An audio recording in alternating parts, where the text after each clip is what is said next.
Hi everyone, my name is Manari. I'm the director, writer and producer of The Filmmaker, a short meta-cinematic comedy about Jamie, a young, ambitious, emerging director stumbling across the absurd encounters with the industry gatekeepers. It's a story about the sacrifices aspiring filmmakers make, the compromises they face, and the resilience required to survive in a competitive industry. Differently from other movies about us, The Filmmaker is a story about the irony of being part of the film and TV industry. Think of it as Fleabag feats living in oblivion, or if you like, the studio Apple TV series. When the story was conceived in August 2023, the Apple TV series was not even out. There is no really true direct inspiration. I enjoyed it watching it, but I had a huge sigh of relief when I actually watched it, because the story in the studio is told from the top of the ladder perspective. So the producers, in The Filmmaker, the story is told from the bottom line, so how it feels like to be the legs of the production. And this story is certainly dedicated to them, the legs of the production. It's a story about ambition, empathy, and friendship, and the pursuit of one's true calling. It is a story that focuses on how you become a filmmaker today, how you emerge as a director. It's a story dedicated to all the independent artists of today and tomorrow. I had to specify today and tomorrow because we have already celebrated enough, I think, the past, and it's important to take inspiration from the past, but it's also important to recognize that how you become a film director today is not how you were becoming a director just even 10, 15 years ago. The competition is at its peak. We have everyone who has access to the tools to film something, and at the same time we have new technologies and AI, which is a tool that we can use at our own advantage, but still it creates another level of difficulty and risks. Most of all, I wanted to talk about the role of directors in The Filmmaker and how it feels like to be a solo department, like differently from costume department, production department, editing department, and so on, where there is a sort of a clear structure. You enter as a production assistant, you can hope to become a production secretary, then eventually an assistant production coordinator, and then a production coordinator, and so on. You know what are the steps to become a producer one day. For directors, it's completely random. Some directors come from ADing on other projects, some others come from cast, and they become famous enough then to be considered trustworthy enough to make a movie and direct it, or they simply fund it themselves because now they have the money to make it. Clearly, for emerging young filmmakers who are not coming from a very well-off background, the way to emerge when you go to mentoring sessions is that you have to make a feature film somehow. And the only way to make a feature film is like take a loan, so risk your financial stability and hope that that film becomes successful at festivals, and that would give you the chance to make another one and eventually another one. But long story short, this pattern creates even more mental health issues because you know that you're constantly trying to achieve something. It feels like a very Jay Gatsby kind of approach, like you're always aiming for the green light. In a way, this answers the why now for this project. Certainly at a time of financial instability, there is a slowdown in the industry that many people call it a redistribution. Whatever you want to call it, there is a change in the industry which affects every one of us freelancers. In this midst of changes, I wanted to focus on how it feels like to wait for a call, how it feels like to don't know what to choose, if it's worth risk your financial stability and give up a long-term full-time job for a short-term opportunity, and what would you have done if you were in Jamie's shoes. That's something that I'm really curious to know, so once you watch the film, I'd be very happy to hear it from you. Through Miraband, since 2018, we have been trying to support independent filmmakers and specifically meeting young film students or people that just come from a self-trained background. The more I was speaking with these mentees, the more the story of The Filmmaker started to take shape. When I wrote it was August 2023, and I tried to pitch it to funding institutions, but it doesn't go so well when you're trying to criticize the establishment or anyway criticize the institution and hoping that they fund you. Long story short, I had to choose the self-funded route. It's not really a route which I personally suggest to anyone, but at the same time, if you are really mad about a project and you don't have any other alternative, that's what we did. We jumped on the project and decided to divide it into 4 production days and a half.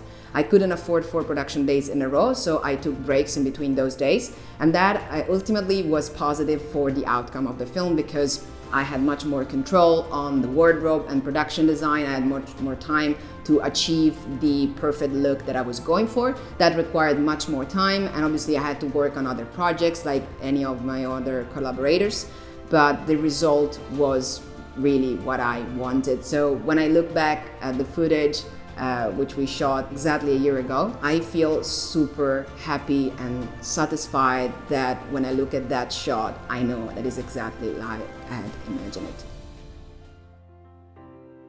Among the films that inspired the filmmaker, both visually and in its content, I certainly have Whiplash, the sort of madness that the main character has around their passion that becomes an obsession. I, Tonya and Cruella for their satirical touch and tone, and Fleabag certainly, which I already mentioned, for the way the character speaks to the camera and breaks the fourth wall. And The Fabelmans. Particularly enjoyed the narrative about not feeling this job as a hobby and how other people around you, including your family members, perceive it. When I started casting, for example, the beautiful thing was that when people were coming from whatever the background, they were coming to audition and they would start reading and they would tell me, oh my God, this is me. And when you have so many strangers coming and reading what you wrote and identifying with you, it actually is what made my conversation with the actors extremely successful. What I wrote is not really an autobiographical story. It's something definitely that starts from a personal experience, but then it develops into a world of fiction which resonates with many others. Overall, finding Jamie wasn't easy. I had several people coming to the audition and I didn't really have a specific type for the filmmaker's lead character. What I knew is that I wanted someone who was cheeky with kind eyes, and that's when Erasm Martin Jack came across. He had some sort of a non-necessarily British look, and that was perfect because my character in the story is Canadian-Italian.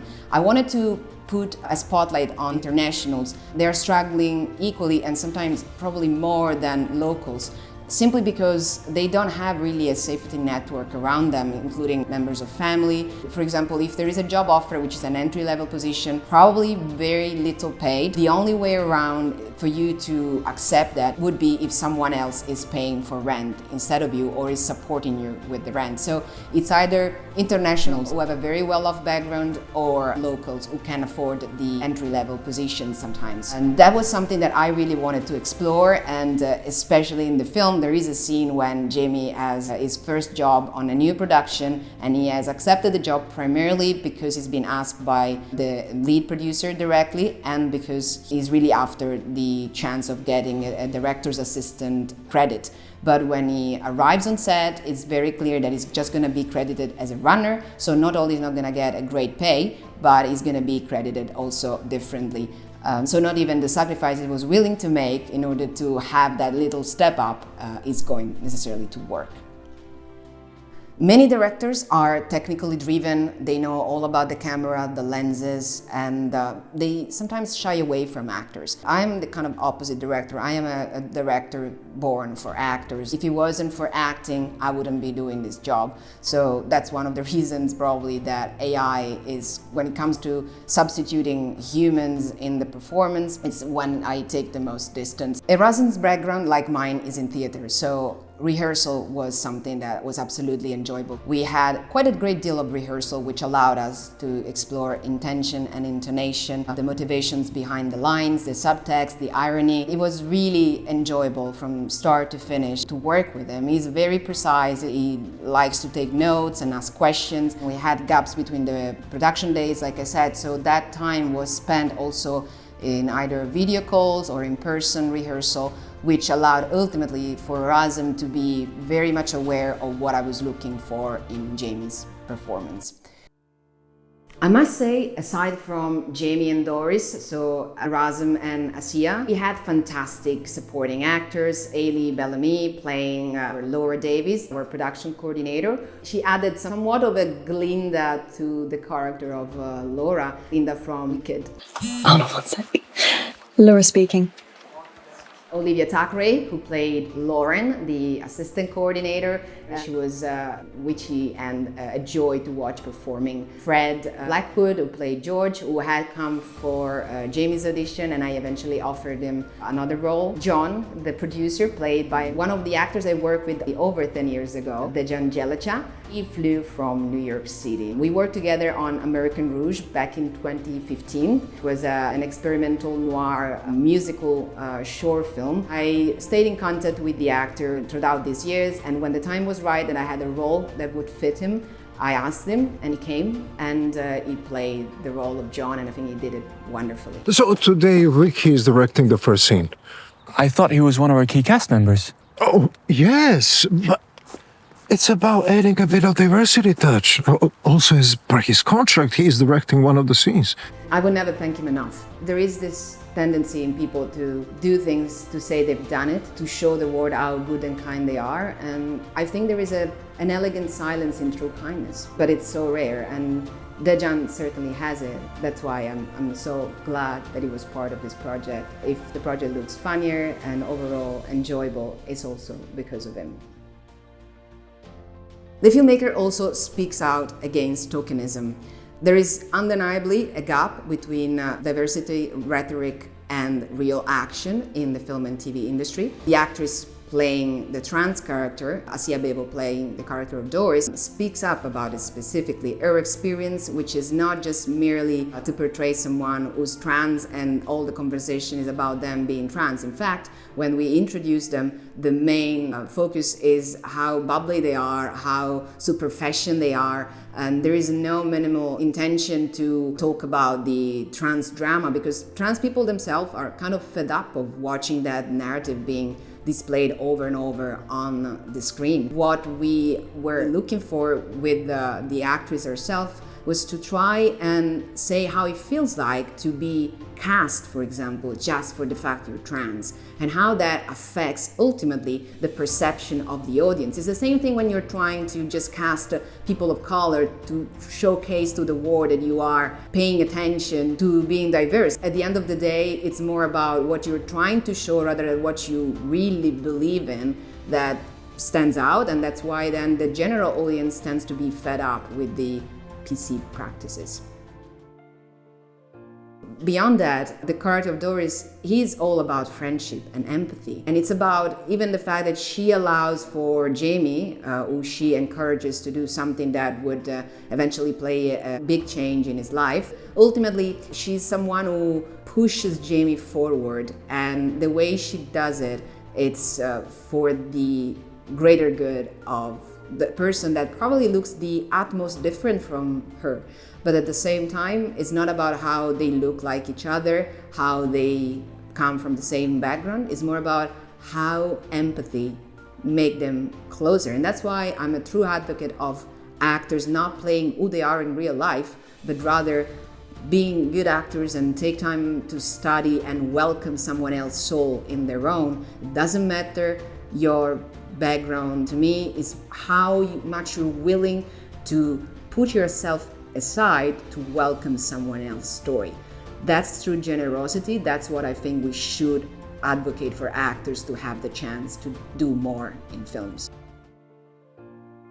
It's hard to share favorite moments without making spoilers, so I'll try to be as vague as possible while also sharing something that I truly enjoyed. Aside from the scenes with Doris and Jamie, so Asia and Erasm, which I wholeheartedly love, they are like my favorites when it comes down to portraying true friendship, and in a way the friendship I long for every day. I think my favorite scenes are definitely one of the latest we have filmed, which is the party scene, where everyone is sort of being a bit mean and looking Jamie from head to toe in the attitude of you are no one and we are clearly making you feel like you are worth nothing. They do it with the usual politeness that you expect in that environment, but you can feel that Jamie receives a few pushback and undervalued, underestimated for the role he plays in the food chain, which is just being a runner at that stage. Another thing that I truly enjoyed filming was the paparazzi scene, and that was on the street around Paddington area in London. The actor was so full of himself in that scene where there is some sort of fantasy of Jamie projecting himself as becoming famous. Erasm was so much enjoying the scene that it looked so real. And when we finished filming, a person on the street, she stopped by and she asked, "Who's that famous actor?" And I just kept, playing the game. And I said, "Oh, it's a very famous Slovenian actor. You should look him up."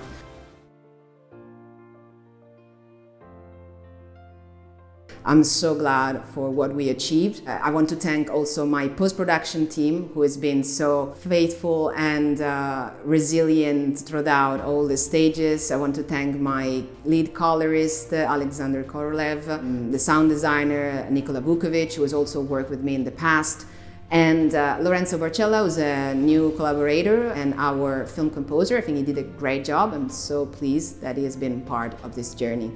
Thank you, everyone, and I hope you will enjoy The Filmmaker. This story is for all of us, filmmakers.